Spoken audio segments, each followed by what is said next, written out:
Hello, everyone, and welcome back to the Damage Report as we greet a logo that's persistent over my face and a president that's now mobile and is totally healed and feeling good and everything's back to normal and we're not living out a weird version of The Walking Dead at all.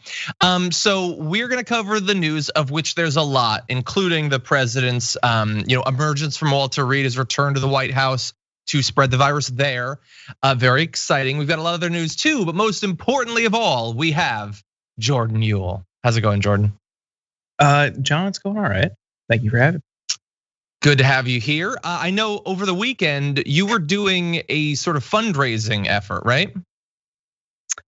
Not a fundraiser. I'm working on a fundraiser that hasn't been announced yet, but did do an Among Us stream with Move On with a bunch of different progressive partners and allies. I thought that was a fundraiser. I apologize. No, Move On's getting into Twitch. That's fun, that's awesome. And I know that game has absolutely exploded. It's the latest thing on a long list of things that I'm just missing that's out there and everybody's having fun with. I need to figure out what's going on with that. But anyway, we're very excited to have you here. You chose a good day to be on the show because there's a lot of wild news out there. I don't know if you've been on Twitter lately. There's a lot going on. I go on there anyway. You do every once in a while. I've seen. So if you're watching this right now, whether you're on YouTube or Twitch or literally anywhere, you're gonna want to hit that like button, or maybe there's a heart, or there's bits or something. There's a lot of stuff. I don't know. But anyway, you're gonna want people to know that we're active because it's gonna be pretty wild. And if you send us in messages, chats and tweets and super chats and things like that, we will be responding as we go. But with that said, there's so much to get to. So Jordan, why don't we jump right into it? Donald Trump was not gonna stay at Walter Reed any longer than necessary, or even as long as necessary. And so as was alluded to over the weekend, and as we talked about on the show yesterday, he did leave. And he returned to the White House, where he decided to have his first action back in the White House be very emblematic of his overall approach to the pandemic that continues to grip our nation. Take a look.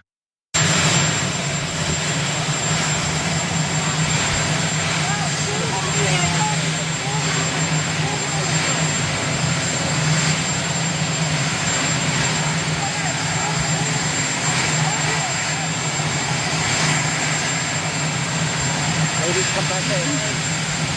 And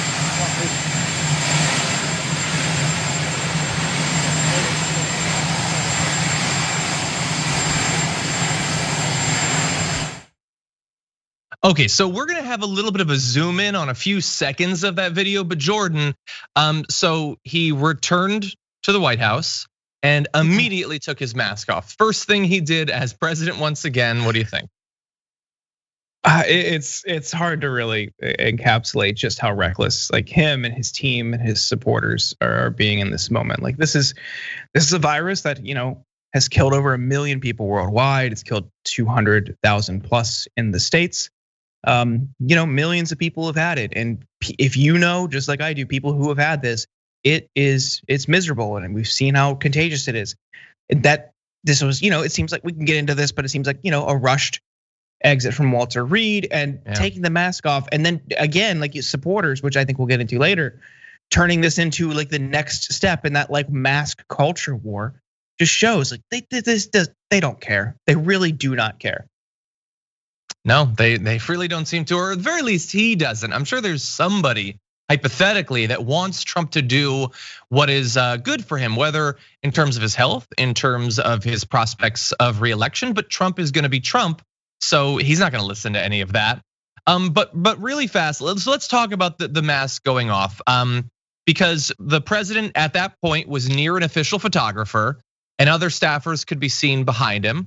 He didn't put his mask back on as he turned to walk back into the White House. So look, if he just wanted to walk up those stairs and then take his mask off to weirdly look out at the crowd, okay, I get it. This is supposed to reassure his fans that he's still alive and his face hasn't melted off, Indiana Jones style. But then once you go back into the White House, put your mask back on, but he didn't do that. And if you take a look at this photo, which is from a higher vantage point, you can see he is walking into a room with people in it as he is shedding coronavirus freely into the air around him. He is not totally cured. There hasn't been enough time for that. This isn't like it's unsafe for anyone to not have a mask on, or it's even more unsafe because you were around someone that might have had it and maybe you haven't. No, we know he has coronavirus right then, and he's walking to the White House with a mask off to just shed it into the air for those people. I just don't, I know that we're lefties, so like bleeding hearts, we don't want to kill people. We're so weak in that respect, but I don't understand a person like those aren't his political enemies. It's not like Adam Schiff is in there, or like Kellyanne Conway's husband, or like the Lincoln Project guys. Those are his fans that have stuck with him to this point that still work for him, and he's doing what he can to kill them. Right. I saw a story last night about how housekeeping staff are starting to contract it in the White House now because of this kind of like disregard for human life that he and his staff have demonstrated. And we saw this kind of play out in the debate when he took a shot at Hunter Biden for his history with drug abuse. And Hunter's much more privileged than the average drug user, less likely to face any real like substantive consequences than someone who grew up in like the Rust Belt, who got addicted to heroin, stuff like that. But the fact that he like thought that on national TV during the debate was the time to attack this guy for his own shortcomings was just another instance of that we're seeing. So like for whether it's attacking someone's kid for mistakes that they've made, or now infecting staff in the White House around him or on his campaign team, and just taking off a mask, knowing deep down he has to know he still has this. It's just a complete and total disregard for human life. It's just absolutely callous. It just totally is, and I would say this is one of the lives he's risking that I care the least about, but it's also a risk to his own life.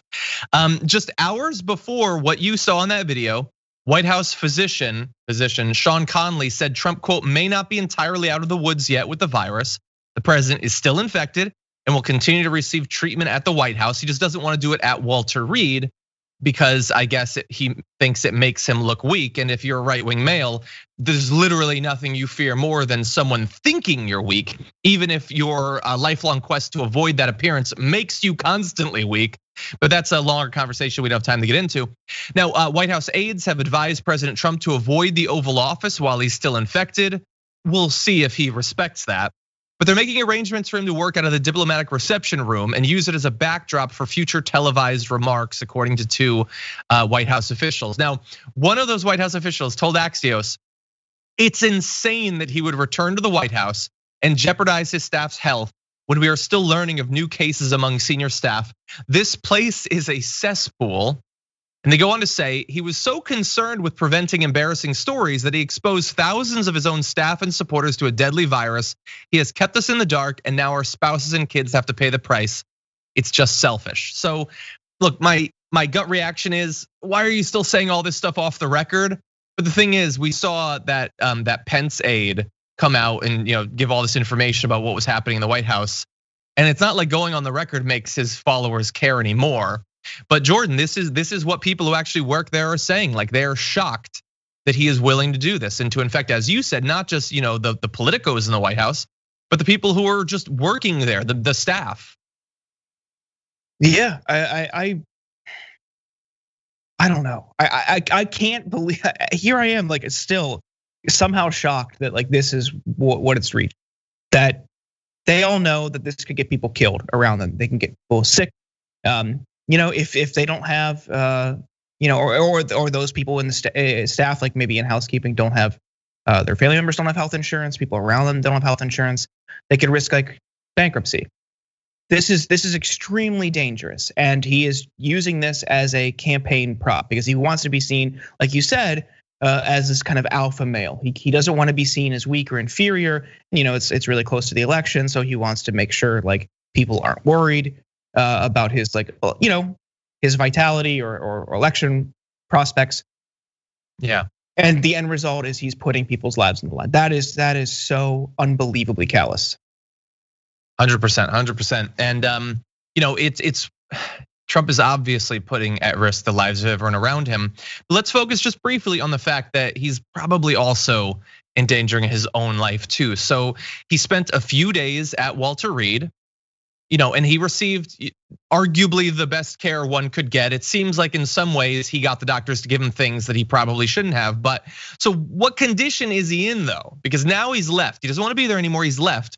So many people noticed that in that video last night, he didn't necessarily look like he was totally cured. Take a look at this.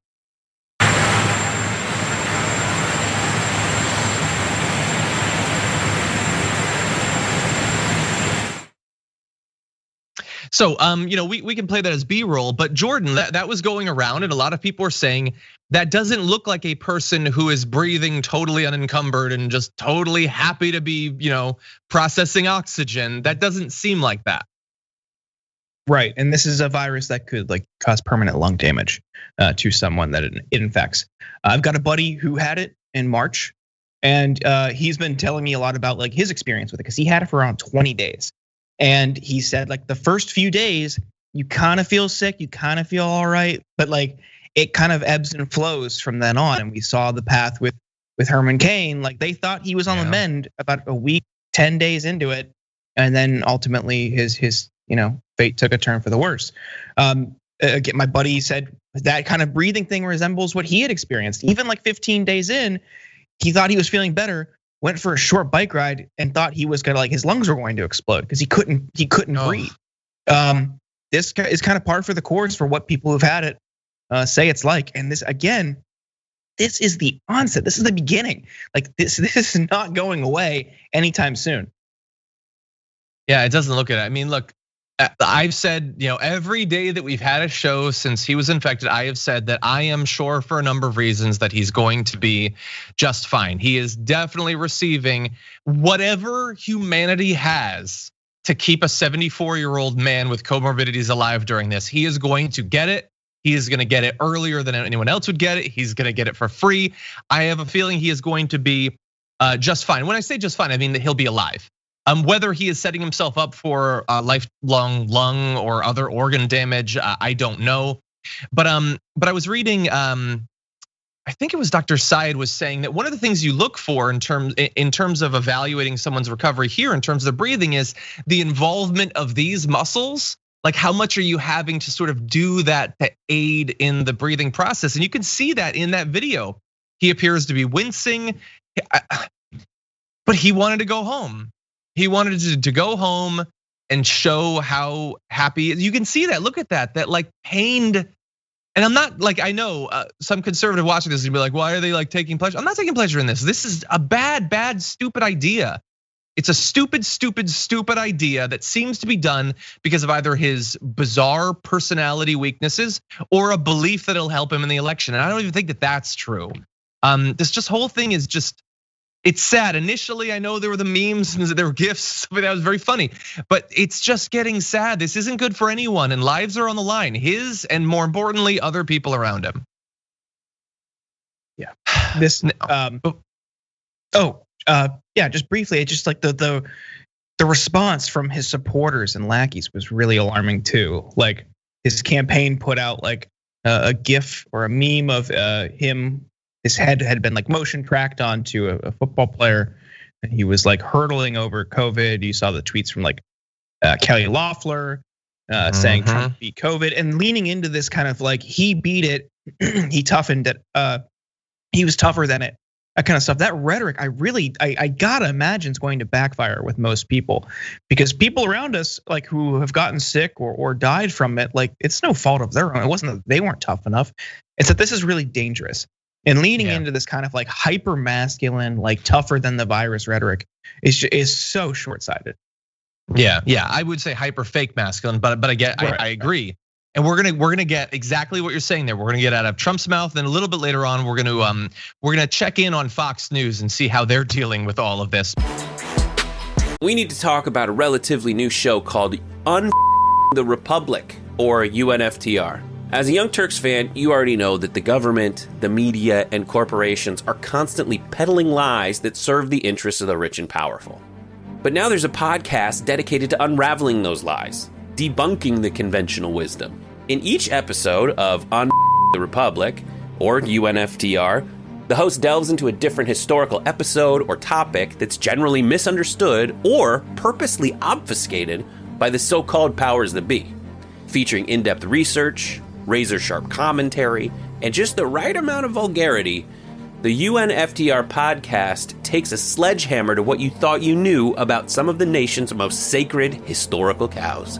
But don't just take my word for it. The New York Times described UNFTR as consistently compelling and educational, aiming to challenge conventional wisdom and upend the historical narratives that were taught in school.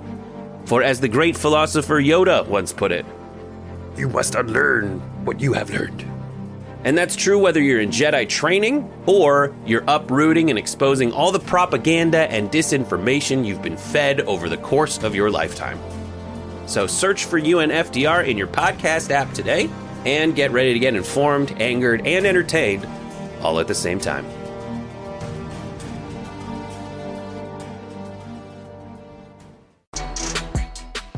Donald Trump's return to the White House, where he took off his mask and all of that, seems to have been designed to produce a few videos of a fairly obvious propagandistic style. The first was a direct address to the country. And in this, I think he's always been irresponsible when it comes to the pandemic, but this might be the worst he's ever been in that regard. Here is the first bit of what he had to say. I just left Walter Reed Medical Center, and it's really something very special. The doctors, the nurses, the first responders, and I learned so much about coronavirus. And one thing that's for certain, don't let it dominate you. Don't be afraid of it. You're gonna beat it. We have the best medical equipment. We have the best medicines, all developed recently. And you're gonna beat it. I didn't feel so good. And 2 days ago, I could have left 2 days ago. 2 days ago, I felt great, like better than I have in a long time. I said just recently, better than 20 years ago. Don't let it dominate. Don't let it take over your life. Okay, so there's gonna be more, unfortunately. But Jordan, what do you think? This is what he's learned. He's an expert now. Yeah, the suggestion that he's somehow like immune to it is just absolutely like bizarre. And reckless. To reiterate on our conversation earlier, that's just it's ascientific. It's completely bogus. That him and his team and staff would put that out is really alarming. But again, they're putting lives on the line with this kind of stuff. They haven't really shown an interest in caring about this from the jump. They wanted to downplay this, as we've seen from late reporting from Bob Woodward's book. But yep, they don't care. It's people want to say like, oh, imagine if another country's leader did this, if another dictator did this, and it's just like, what's happening here? Like, we don't need to like draw comparisons to like North Korea or China. Like, it's happening here right now. Yeah. And this is like a talking point that the right likes to draw distinctions or parallels to whenever a Democrat does something like, oh, this is just like North Korea or communist Russia or the USSR. But no, here you go. It's happening right now. You have this like absolute kayfabe video that they produced and released yesterday. It's so sensational. The guy's clearly not doing well, as we saw with like the zoomed in video. It's a really odd moment. Yeah. Oh God. And we could focus on any 3 random words there. I'll restrain myself to just a few. Don't let it dominate you. Don't like live in fear or whatever he said. We have language restrictions that stop me from expressing what I'm really thinking about Donald Trump right now. My relative who died from this wasn't letting it dominate him. No, he had a fatal illness that killed him, okay? That's how that works. And the people who wear masks are not letting it dominate them. They're being responsible in protecting their own life and the lives of people around them. That's the scary part. And I don't want to focus too much on it, or I don't need to focus too much on it, because he is going to say some version of this 1,000 times between now and the election, and Fox News will be saying it, as we're gonna get to in a little bit. So we'll move on. When he says, I may be immune to it now. Okay, so we can have a conversation about the strength of the evidence right now about how antibodies work in regards to coronavirus and whether you actually develop immunity and whether it's short term, it's long term, that's an interesting conversation for another day. You've got it now, you colossal moron. You have it in your system. Your lungs are filled up with COVID. What do you mean immune? You're breathing it at the camera right now. If we had some sort of lens that made germs visible, it would be clouding the view of your face. You have coronavirus, you colossal fool. Okay, here's the second part. A little bit more of him. We have the greatest country in the world. We're going back to work. We're going to be out front. As your leader, I had to do that. I knew there's danger to it, but I had to do it. I stood out front, I led. Nobody that's a leader would not do what I did. And I know there's a risk, there's a danger, but that's okay. And now I'm better, and maybe I'm immune, I don't know. Oh my God.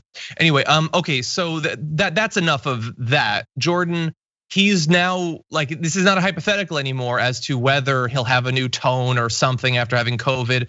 No, he's saying, I got over it. Now everybody needs to get back to work. I got over it, so that's proof that you all need to do it.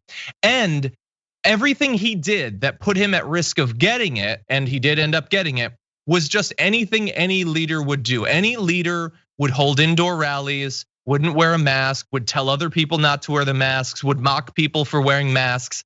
They're presenting all of that as just, that's leadership. There was no other way to act. Yeah, just he got over it, so you should too. Just take your private helicopter to your private ward in the hospital where you're gonna have doctors wait on you hand and foot for free and give you the best treatment you could possibly get. Everyone should just do that. It's really quite simple. If everyone did that, then I think we could eradicate the virus collectively tomorrow. So get out there, get back to work. Who cares? Who cares about the people who get sick? Who cares about the people who die? This is the right wing mentality. Like it's the economy first. It's a death cult. At the end of the day, it's about preserving the markets, preserving their investments, preserving their control. They don't care. They don't care if people get sick or die. It's a necessary evil, I guess. We've seen comments from Ron Johnson at the very beginning. It's like, yeah, sure, 3% of the infected patients might die. That's just a sacrifice we have to make. Well, now he has it. Does he still feel that way? Yeah, well, and I'm so glad that you pointed that out. Chris Christie said when they were pushing for reopening, some people will just have to die. Well, now Chris Christie has it. Hopefully he's doing well. God only knows. This is a very deadly virus, but yeah, it was all those pastors, initially when it was spreading around saying, we're not gonna stop, we gotta persevere through this and still have services. And so many of them got sick. Like, it's not working in mysterious ways. It's working in very obvious, predictable ways.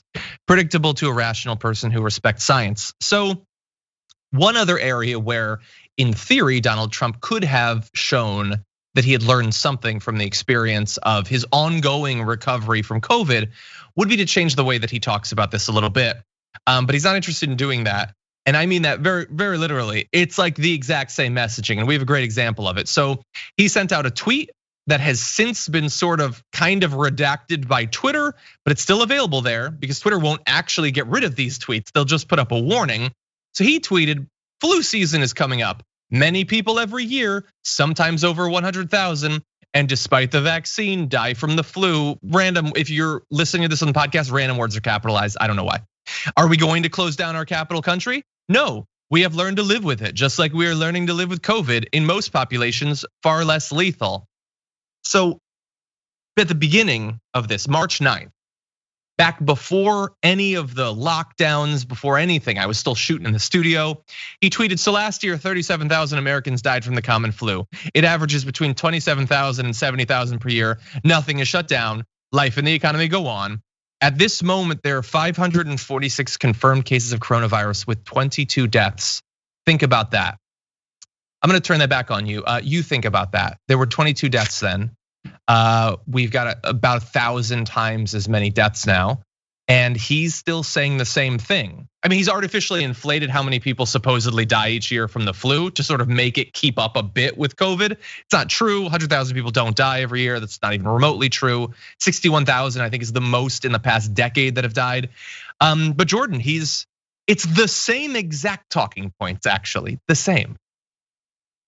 Yeah, and they've learned nothing. They're trying the same type of tactics because they really want to make this seem like it's as insignificant as they can because they've got an election coming up and he wants to somehow twist what has happened over the past several months into some sort of victory. They are desperate. They are really, really hurting. I don't want to rely on polls because it's very easy to just respond and say, yeah, I'm voting for X candidate. It's much different to wait in line for a few hours and actually cast your ballot. So I don't want to get too confident in the polls, but it is looking like Trump is headed for a loss, hopefully. So they are just swing for the fences, trying to do anything they can, and just they are so desperate in this moment. And that means even going back to old, completely bogus talking points about the flu. Maybe the flu will be diminished this year because people are already socially distancing, but forcing things to reopen only guarantees that get worse. Yeah, I'm glad that you brought that up because there was something we were going to talk about later, but I do want to move it up here really fast. I do want to mention someone corrected me in the Twitch. My math was bad. We don't have 1,000 times as many deaths. We have 10,000 times as many deaths as we had when he sent that for 10,000 times as many deaths. But it's fine. Don't let it dominate you. Don't let it like totally take over your life. Yeah. So let's talk about this very briefly. I know when he announced that he had gotten COVID, there were some people who I think naturally questioned, can we trust anything they're saying, including something that looks like bad news? Is it possible that this is just an attempt to distract the electorate? I mean, obviously there was the tax story. Nobody cares about that anymore, that he committed tax fraud and doesn't pay taxes apparently. This would be a distraction from that. It would be an October surprise. It could change things up. But I mean, and look, obviously he has it. So, but their attempt to use this to change the conversation, Jordan, does it seem like that would help? Like, is a hyper focus on coronavirus now in the 3 to 4 weeks we have until the election? What do you think about that? Because I know you said we've got the polls, but obviously we don't want complacency and we're not just gonna trust any poll, without being critical of it. What do you think about this turn to focusing on coronavirus as supposedly a positive thing for Donald Trump? Wouldn't be their first mistake. It seems like a series of rash, odd decisions from this campaign. Money some friends and I talked about yesterday. Just the money moving out of key states and reinvestments in Florida with ad buys. It's just like what I don't understand. Florida is supposed to be a lock for Trump. Either that is a weird decision or they're doubling down because they really are struggling. We'll see. Forcing this debate seems to be like another odd decision because it sets him up for these types of conversations where he's going to have to justify everything he's done on this issue and even got it. Turning this into, oh, you can't even talk about it because you didn't have it, like a survivor narrative. The past 72 hours, their decisions have been really, really bizarre. Yeah, I'm glad that you mentioned the spending because he's putting more money into Florida, which is he has to win Florida. Like it's not, oh, if he gets Florida, he's good like Bush in 2000. No, he has to win it and then do other things. So he's putting money into Florida. Trump is off the air in Ohio and Iowa, which could mean that he has internal polling that shows that it's so a win for him that he doesn't need it. But that's not what I'm seeing. That seems like surrender. And so let's just talk about 2 states. He's putting money into Florida. Biden is putting money into Texas. It doesn't seem like, I know, don't get complacent and remember, it's feeling like this election's probably not gonna come down to the votes anyway, but I don't know. And I will say, like, if I was Trump, I would want to be talking about literally anything other than the pandemic as a potential third wave starts to ramp up. Like we already know from all the polling, people think he got it because he was irresponsible. Like maybe there will be some sympathy anyway, but it's not like we feel so bad that he got it despite his best efforts. So now we're more, like we're on his side. That's not happening. More and more people are dying. How could this possibly be a good turn for them. They need to be talking about the economy or whatever. And even then it would just be the stock market. It wouldn't be reflective of actual people's lives, but that would be something at least. But COVID, why would that be the thing? Why would that be the thing? Yeah. Anyway, no, continue. I feel like they just wasted an opportunity to like garner sympathy. In that immediate moment with his diagnosis and going to the hospital, you saw almost a bipartisan consensus, like, oh, we need to be respectful and mindful. You saw people who deeply detest this guy, and various MSNBC hosts and personalities who don't like him, going out of their way to express their sympathy for him. Various Democratic elected officials, same thing. And then like 48 hours later, he rushes out of the hospital and takes off his mask. Could have milked that for like 4 or 5 days and created this kind of rally around the president effect that we see in polls during times of national tragedy or mourning. Like that could have been, a strategy, but instead it's, hey, I'm going back out there, I'm doubling down, I'm taking off my mask. You're not tough enough if this killed you. Like, yeah. I will never understand this. So it's like, has there ever been a clear example of insult to injury from the president? So I didn't give a damn if your relatives or friends died. So hundreds of thousands of them have. And now I'm going to imply that they did it because they just didn't have the right stuff. Okay. A lot of people know someone who died from COVID. I can't imagine anyone liked Trump's comment there. So Trump has made his triumphant return to the White House, and it seems now like the entire thing was designed to produce this video.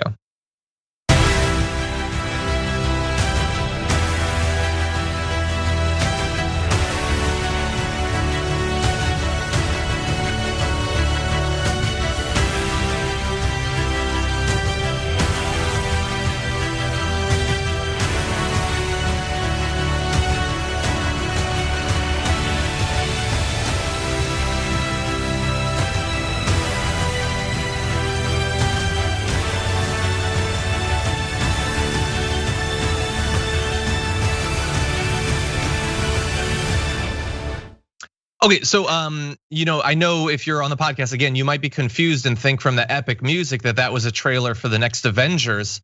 But that was a video of a sick old man being driven home from the hospital that he insisted he be discharged from, even though he still has an active infection in his system. It was cool music, I'll give you that. But it was just an old sick man being driven home against his doctor's wishes. What do you think, Jordan? I mean, I don't think anything has ever been more propaganda than this was propaganda. Oh, yeah, this is unbelievable. Like unbelievable. I couldn't believe this when I saw it. And this is what I was referring to earlier with kind of the kayfabe video. It's just like super sensational. This is unbelievably fascist.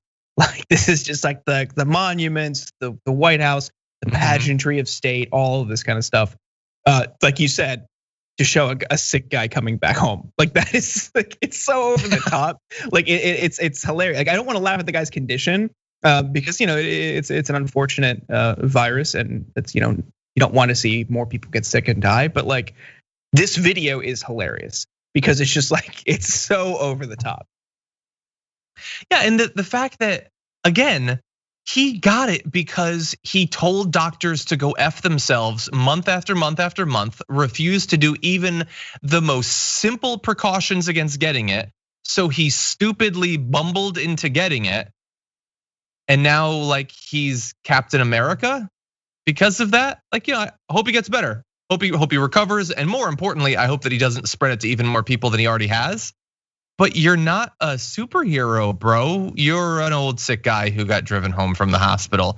And this is one of the things, I think we talked about this on the show yesterday. It's one of the things about letting Trump become president that now he gets to make videos like that. Like, I don't know how much that cost us as taxpayers to produce that. Like, why didn't he just drive home in a car? Why did they medevac him? Well, because it's a cooler video. They had to do the helicopter because it's cool. So they did all of that stuff, potentially infecting more people, so that he can make a video that'll get 30,000 retweets or something like that. Like as Jordan says, it is both incredibly fascistic, the veneration of military technology and stuff like that, but it's also us that made it. Like we paid for that, and I don't think I got my money's worth, honestly. I don't. No, and also it's like setting themselves up to fail. Like they are setting they're coming out really, really hot out of the gate with like, oh, the Trump beat COVID stuff. Like, oh, wow, look at him. Am I immune to it? And now this video, like all of these types of things could backfire because like as we talked about earlier, your condition kind of varies from day to day, especially over like a couple weeks. This isn't gone. Yeah, sure, he's gonna get good care, but like he is old and he has other ailments that is like, disproportionately impacted by this kind of virus.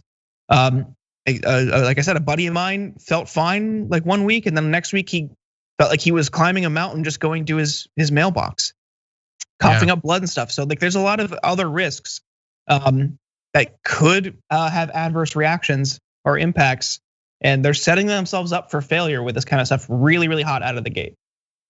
Yeah, I mean that you nailed it. That am I immune? I don't know. Like God help him if he takes a turn for the worse. And the videos of him, like you mentioned the football one, but there's the one of him like in the WWE tackling someone who has COVID put as their face. Sort of like works on two levels because you should probably stay away from the COVID, but he actually runs to it and tackles it. So it really does work. But that's not, and that was Kelly Loeffler. Like he's not out of the woods. I think I've said it for 1,000 times. I think he's gonna end up being fine, or at least he'll live. But that's not, don't knock on wood, man. People take a turn for the worse. My relative had good days and had bad days during the treatment, and then eventually passed away as a result of it. Why are you tempting fate? Anyway. Okay, but let's turn to the next angle of this, because Trump is gonna do what Trump is gonna do, but I do care about what the media does. Donald Trump's battle against COVID, which continues. He seems to think he's done with it, but he's not, is being spun by the media as like game over, we're good now, whether on our dealing with the economy, with the COVID in the economy, or on the election. I was initially going to pull a bunch of video clips of this, but I don't want to subject you to Sean Hannity or Tucker Carlson on a day like this. So I will simply use the awesome resource that is Media Matters and show you a little bit of what they've been saying lately. Tucker Carlson says that Trump leaving Walter Reed proves coronavirus isn't quite as scary as they're telling you it is. What does that mean? He's still sick, and hundreds of thousands of people didn't leave the hospital. Like, I get that he gets paid $20 million a year or whatever, and he has a camera pointed at his face, but that's the stupidest thing I think I've ever heard in my life. Why? What is the point of that? Like his viewers who know someone who died of COVID, what are they supposed to be like? Oh, good point. I guess my friend overreacted when they passed away as a result of COVID mangling their lungs and leaving them incapable of processing oxygen. They were really a snowflake about that. I see that now. Jordan, what's the why? Like, is it just for people who don't know anyone? Is it just for the people who've been totally insulated against this thing? I mean, maybe it's that he hasn't been directly impacted. Maybe it's that they just, I think Fox also has had a I don't know if it's implicit or as overt, but they've had a coordinated messaging on this from the beginning, and Media Matters did a great job just demonstrating this, like from the start. Oh, this is fine. Don't even worry about it. Oh, hey, it's 10 deaths. Oh, it's 200 deaths. It's fine. We had to protect the market, and just every step of the way, they had a new response. And now, when it finally reaches the president, it's he's fine. Look, it's fine. He got out of the hospital in 2 days. And here's the thing: Tucker knows that is not the case. He is lying. He is lying about this. He knows deep down that Trump's case and Trump's treatment, especially, is completely unique compared to any other person. And he knows that deep down, and he is misleading his viewers, and is one of the most watched cable news shows in the country. That is extremely dangerous because people are going to believe that. People are really impressionable, especially when they get all of their news from TV. Like that is extremely dangerous, and his supporters, Trump supporters and loyalists buy that. Like the fanfare outside the hospital, if you heard the audio clips, people screaming, "I will die for that man." Yeah. Buddy, get help, please. I assure you there are more important things in this world to die for. Like that is so alarming to have that kind of like just completely one-sided relationship with a guy who doesn't even care about you. And that Tucker is enabling that and fueling that just shows what a vile, despicable person he is. Yeah, we didn't end up using that video because I hope that that's a troll, like that's just someone pretending. But whether it is or not, we know that there are millions of Americans that do actually feel that way. That they might not necessarily be willing to die for him, although their attitude toward masks imply that they are. But they're certainly willing to hypothetically kill for him, the way that they talk about a civil war if he doesn't win the election. Yeah. But anyway, that was Tucker Carlson. We also have Tucker Carlson saying, at some point we're all going to die.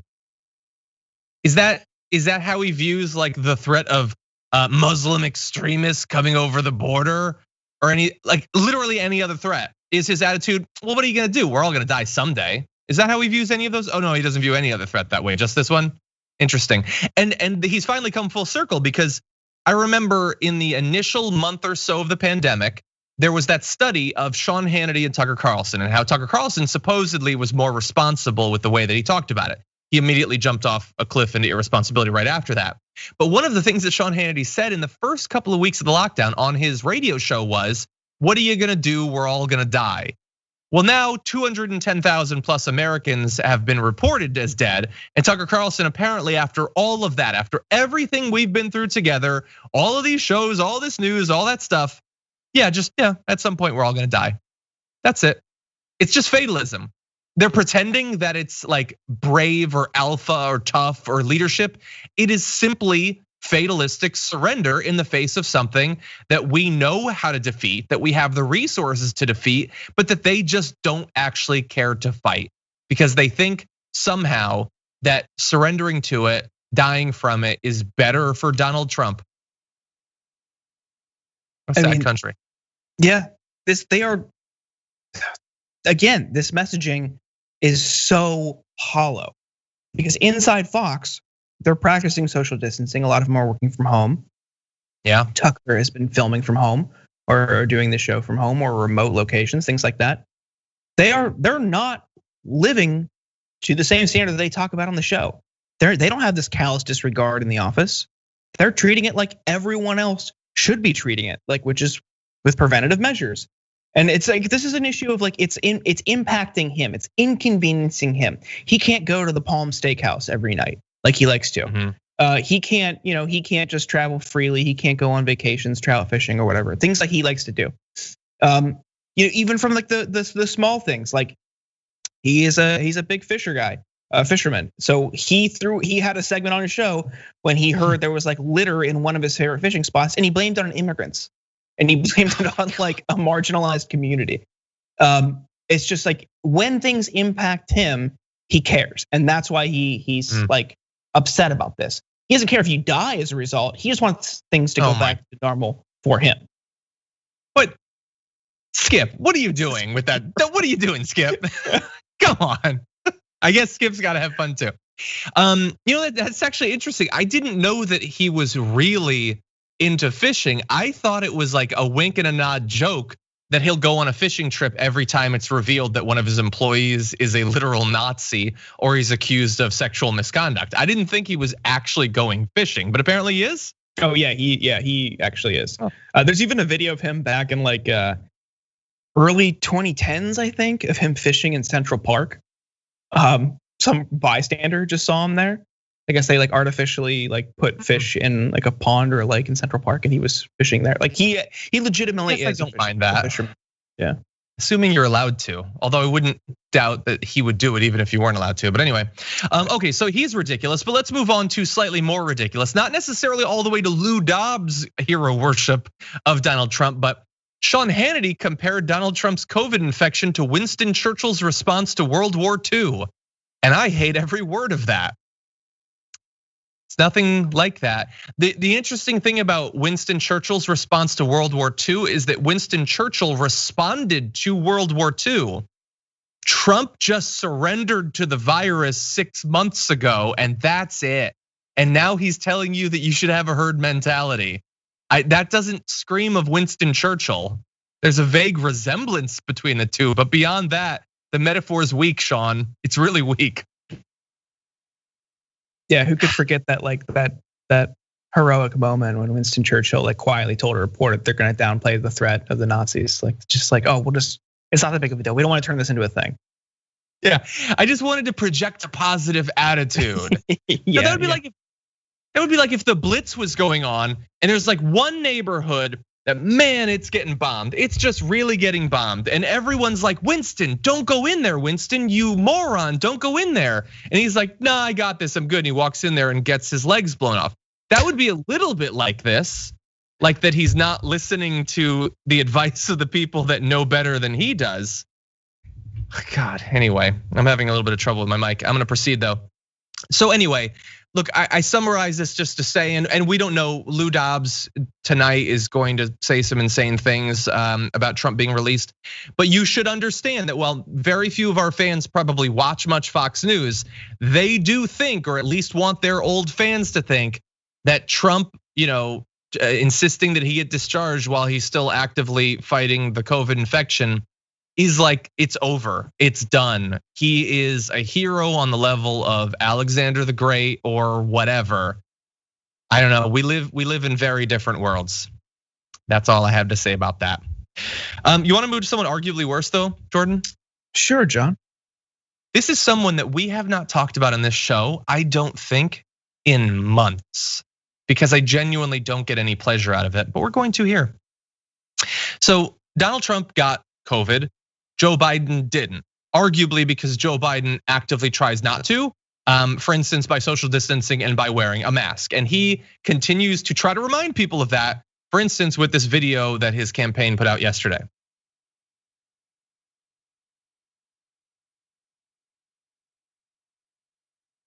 Look that up online. The full video of just Joe Biden putting on the mask has like rock music, and the entire thing makes me feel really uncomfortable. I guess you have to really love Joe Biden for that to be for you. But anyway, I agree with the message. It's a simple one. Wear a mask so you won't shed the virus and you'll protect yourself from getting it. For some people though, that video, nay, that request that you wear a mask is effeminate, including Tomi Lahren, who tweeted, might as well carry a purse with that mask, Joe. And I hate it. I hate it so much. I hate everything, not about like her, she's a grifting robot. Like she's not she doesn't exercise free will. She's just doing whatever she thinks will get her paid. But Jordan, like the fact that Trump got coronavirus and they still think wearing a mask is something that little sissy boys do, I guess. Yeah, I mean, this really goes back to kind of the hyper masculine stuff that we talked about earlier. The debate had that moment where Trump insulted Biden for wearing a mask. Oh, this guy wears the biggest mask I've ever seen. Immediately proceeds to catch COVID, goes home, takes off the mask. And now you're somehow less of a man, or this is kind of a hyper masculine trope here by Tomi. But like, oh, you got to be carrying a purse if you wear a mask. Like, what is that? Who does that serve? And it's at some point, like I have to wonder if this is all just an act. She can't be that dumb. Like, is she to get this far? I mean, she's successfully navigated right-wing media circles and different organizations for years. Like, she's not inept. I think she's just like really, really in the tank for the GOP. Like if that's your thing, like whatever. It's not what I would want to do. I want to make an honest living. But like she's just like clearly a right-wing reactionary who will do and say and whatever to defend the right wing. This is absurd. Yeah. I refuse to believe she's that dumb. She's just entirely disingenuous. I agree, and she is, we are living in Grift Nation. Everybody needs to understand it.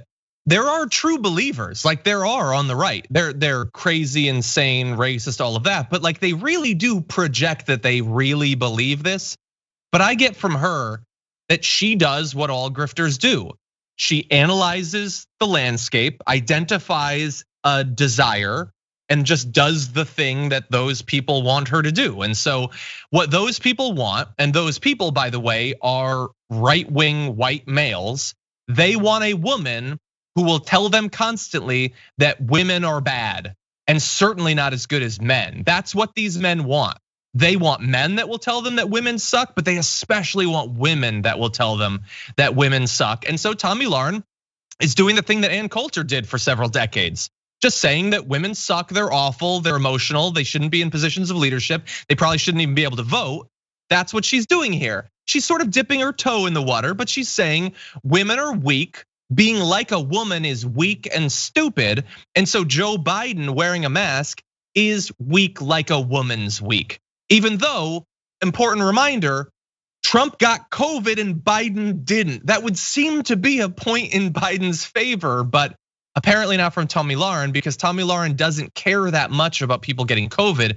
She cares about having knuckle dragging white conservative males continue to watch her show, and I could say more, I'm not going to, I'm gonna end it right there. There's more to it than just that, but that's what she wants. And the reason that I show this really is not to point out to people that Tomi Lahren is a horrible grifter or whatever. Everybody knows that. It's, will anyone learn from Trump getting COVID? And I guess not if you're getting paid not to. If you're getting paid to tell people that masks are a hoax thought up by China and Bill Gates, then no, I guess at this point you're probably not gonna learn, and you're not gonna suddenly become responsible in this way. Yeah, and this exemplifies this kind of this trope that Trump beat COVID, he's tougher than COVID, all that kind of stuff. This is the ultimate distillation of that. Like, not only did he do it, he's a man for not even wearing a mask. He's not even scared of it. Things like that. And she's well connected in right-wing media circles. She works at Fox. So this is just like, it shows just even there. From there to kind of like the fringes, like they're all. This is going to be their talking point now. Yeah. Really fast. I don't know. I've probably said this on the show before. So I've only had 2 interactions with Tomi Lahren really in my life, maybe tweets or something like that, but I blocked that out. She had me on her show way back, I think on The Blaze, and it was a segment about Hillary Clinton. And all I got from that impression was that, man, she really hates Hillary Clinton. But that was pretty much it. It was a short thing.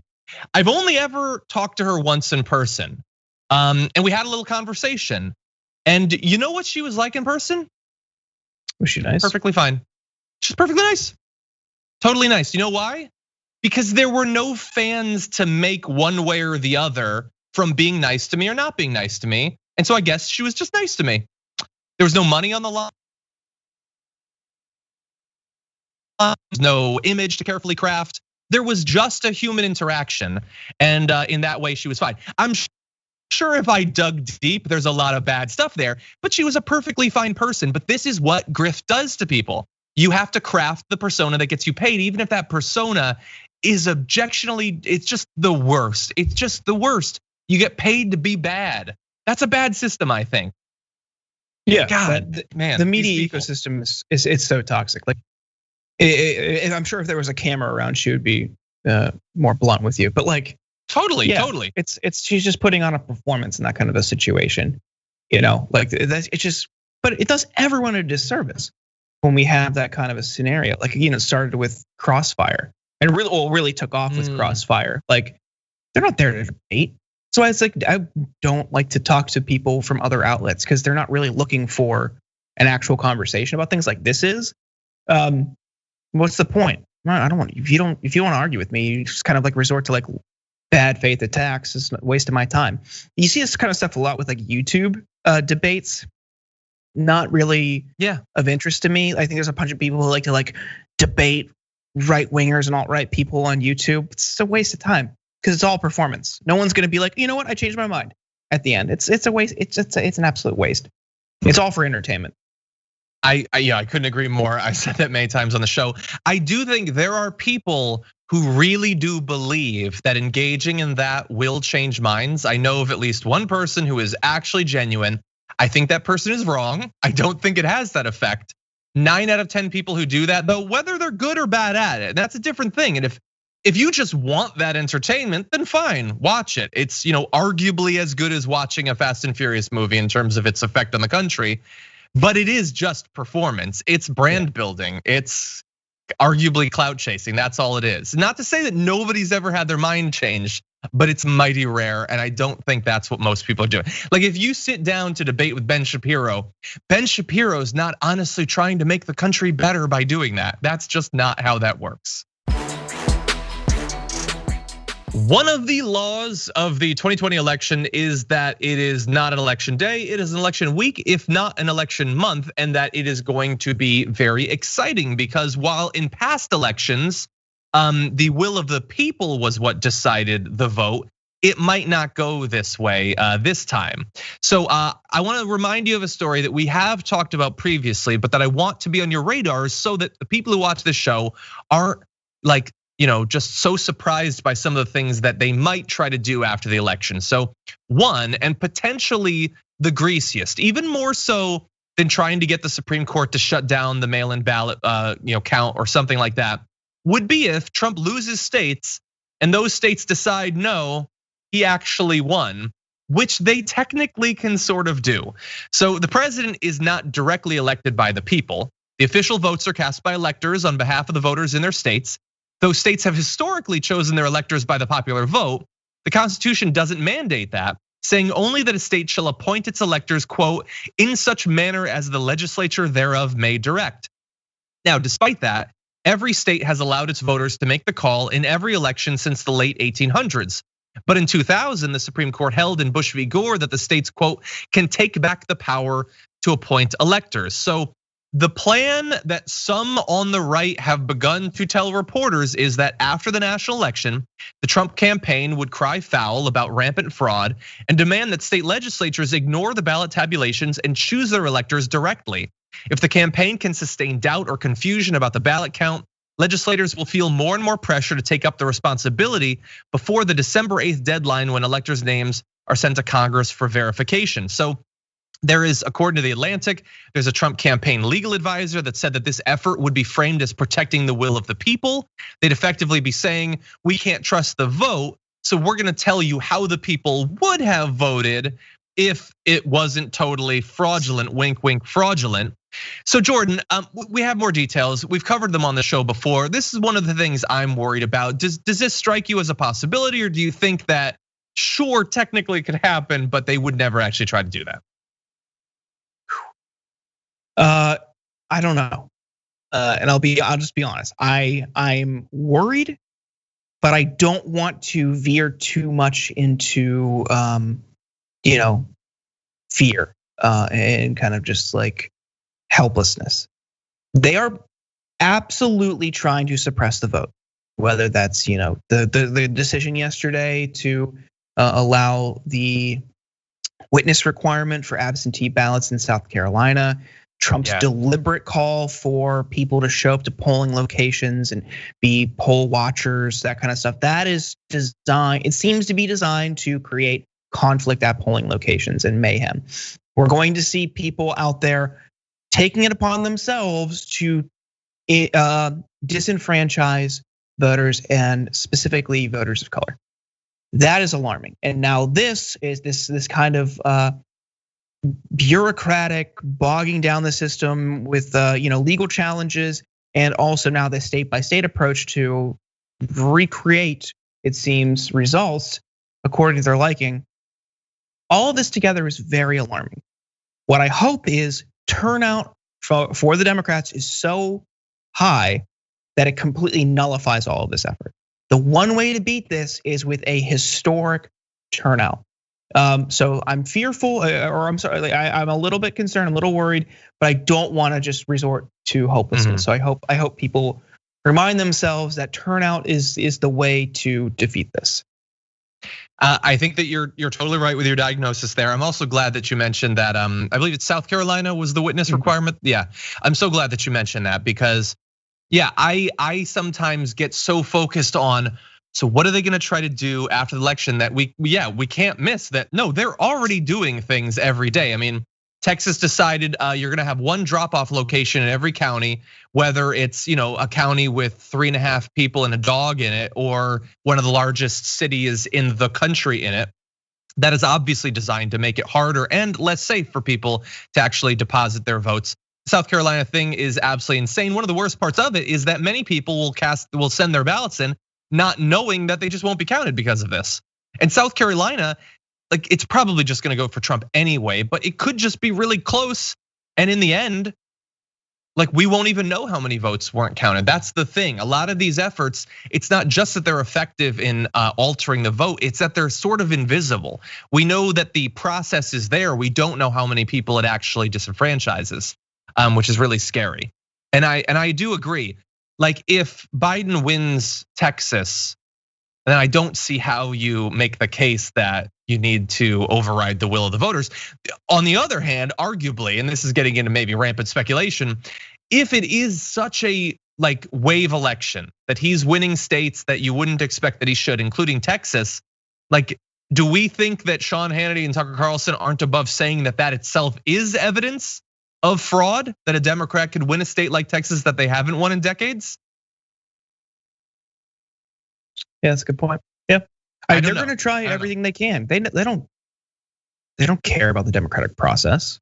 These people only care about power. So yeah, I could absolutely see that.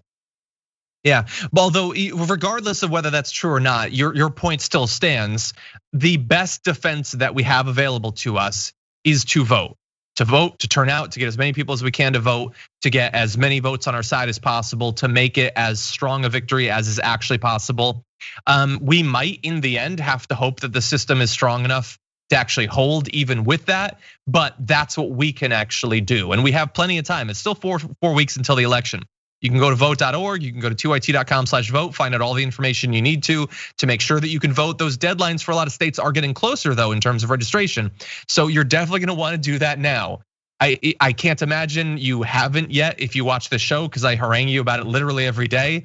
But Jordan's 100% right. That's what we can do, so why don't we do that?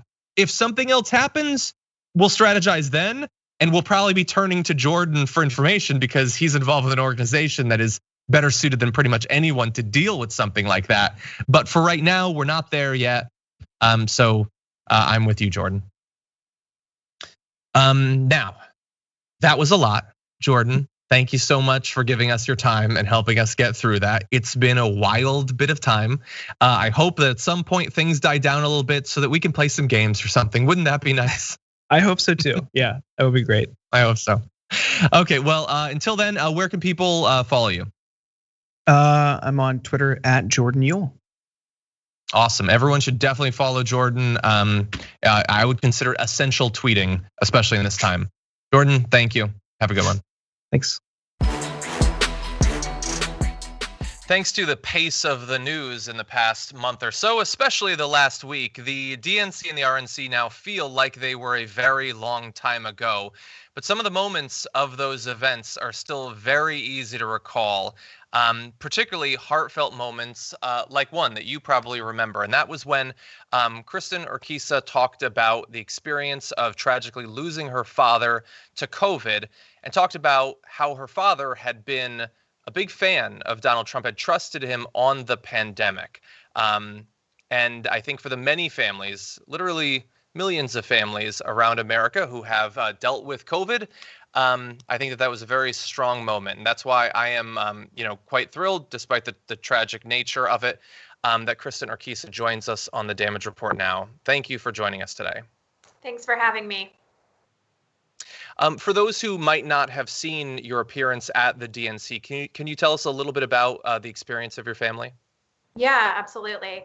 My dad, as you mentioned, was a lifelong Republican and a Trump supporter. He lived in Arizona, which reopened on May 15th. At that same time, the president, his first public appearance after his own quarantine was in Arizona. And both the president and the governor went on a PR spree to basically say that we were on the other side of the pandemic, that if you didn't have an underlying health condition, that it was safe to resume normal activities. My dad had no reason not to believe them. So he decided to meet up with some friends and start to resume life as normal. Within a couple of weeks of that reopening, my dad woke up with a fever, chills, fatigue, and 19 days later, he passed away from COVID. He was an otherwise healthy, exuberant guy who did not deserve to die alone in a hospital. No, certainly not. And we know that your father's reaction, seeing the government tell them, no, it's okay to go back about your life. Many people are going to trust that. Did you speak with your father about this? Did he vocalize at all about his thought process around resuming normal activities? Yeah, my dad and I were in constant conversation from March onwards about the pandemic, what we should be doing to minimize risk and approaching it as a family. But when the states started to reopen, those conversations became losing battles for me. My dad, his response to my concerns about him going out and meeting up with people was met with, Kristin, I hear you. I know you love me, but honestly, why would the president, why would the governor be saying it is safe when it is not safe? I could not compete with the megaphone coming out of the White House that's reiterated on Fox News and through governors' mansions like Doug Ducey, and also on social media channels. And I lost that messaging battle, as I'm sure, and I have met others who have experienced exactly the same as me. Yeah, it's really hard to stand up against all of that. The federal Republicans at the national level, state level, the media and Fox News, of course, they have doctors that they bring on to give a very particular view of what the pandemic is like. How can any one family hope to overcome that? Now, you, as a result of your experience, you've started an organization. Can you tell us about that? Yes. A few days after my dad passed, I launched a nonprofit called Marked by COVID. My dad's name was Mark, so it's a little bit of a nod to him. But it's also a campaign and platform to represent not only folks who have lost a loved one, but folks who are survivors, frontline and essential workers, and their rights and needs. And what we're doing is helping to connect people, help folks, help raise people's voices, and also demand accountability through a variety of actions, both online and also hosting vigils, letter writing campaigns, to really draw attention to the failed response of this president and his Republican enablers, to humanize these numbers. 210,000 people have died at the hands of this president, and he continues to treat this virus as if it's just going to go away, and that those people were nobodies. We are here to stand witness to the thousands of somebodies whose lives have been lost. So you talked about a few different things there, sort of drawing attention to it, making sure that people know about what's been done and what hasn't been done. Obviously, ideally, the government would change, that it would start to learn from its response or lack of response. Do you have any faith that Donald Trump, that anything could happen that would cause him to take it more seriously and actually do something, a national mandate, even just telling his followers to wear masks or anything like that? We are calling on a coordinated, data-driven national response to this pandemic. That is what experts say is needed to really meet and commiserate with the challenge that we're up against. I do not trust that Donald Trump has anyone's interest other than his own interest. And right now, at least through November, that is going to be 1,000% focused on his reelection. His reelection campaign efforts are going to rely on these very extreme right-wing radical folks who don't want to wear masks to reelect him and intimidate voters all across the country. So unfortunately, no, I do not believe that this president has the country's best interest in mind. He has his own self-interest and his own pocketbook in mind. Well, let's talk about one form of his self-interest. So I've said a million times on the show, doesn't seem to care if, hundreds of thousands of additional people, millions of additional people get COVID, except possibly one, himself, and he got it. So that has obviously, affected the country at large, but it affected you personally because you were actually at the debate last week when he apparently might have had COVID. I know, right? It just gets worse. I was at the debate, a guest of Vice President Biden's. I agreed to take that invitation underneath the very clear understanding that every single person in that room would have just had a COVID negative test. I and everybody else managed to get there in time to go through the process to get my test results, put on my mask, and enter into the space together. When I later saw the Trump family entering in without masks on, it enraged me. It made me feel a little scared. But then I thought, well, at the very least, we've all gotten negative tests. So I think that this is just a stunt for them to continue to downplay the efficacy of mask wearing. But then to learn a couple of days later that they arrived so late that they couldn't have tests, it just was a blow to my already scarred heart, not only because of my own health, but because of the health of every single person in that room, from congressional members to janitors and workers. This is this man has no regard for human life. And but thankfully, since then you have been tested, and you thankfully have come out. You do not have COVID, correct? Yes, I've tested negative, but even with that, I am adhering to a self-quarantine. There are such things as false negatives, and I couldn't imagine potentially being a carrier that passes this on to somebody else. So I am continuing to quarantine at home until that 14 days has gone by. Yeah. You know, you mentioned obviously you appeared at the DNC. You were a guest of Joe Biden for this event. I honestly have no idea to what extent you've spoken with either the nominee or his team. Do you have reason to believe if November goes, a particular way and Trump transitions out, what do you think that could mean for the country's response to the pandemic, which in all likelihood is still going to be raging, come inauguration? Yeah, absolutely. The pandemic will still be raging, unfortunately, come January.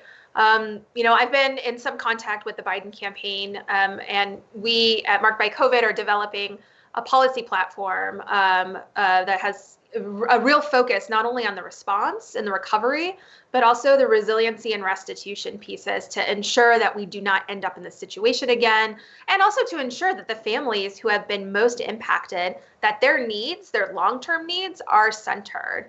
And I look forward to being able to, advocate and work with an administration that has a care and a concern for public health. That being said, obviously, the Democrats and the Biden campaign is not a panacea to all of our issues and problems, but I am very confident on day one, Joe Biden will enter into office and prioritize COVID response and recovery. And that's exactly what we need in order to start to even imagine getting on back on an economic track. Yeah. But between now and then, and especially between now and the election, when we'll find out which way it's going to go, if somebody's watching this and they want to do something, what can they do? Where can they find out more information about Marked by COVID? Yes, please join us on one of our social media platforms. So we're on Twitter, Facebook, Instagram at Marked by COVID. We're also on our website, markedbycovid.com, where you can, if you yourself have been marked by COVID, please reach out. We want to connect with you, connect you to others, and help you tell your story. And then there's also ways to donate, get involved on our email list, and stay in touch. Awesome. Well, look, we really appreciate the work that you're doing. The stakes literally couldn't be any higher. And, thank you for joining us on the show today, Kristin. We really appreciate it. I really appreciate being here. Thank you so much for telling my story.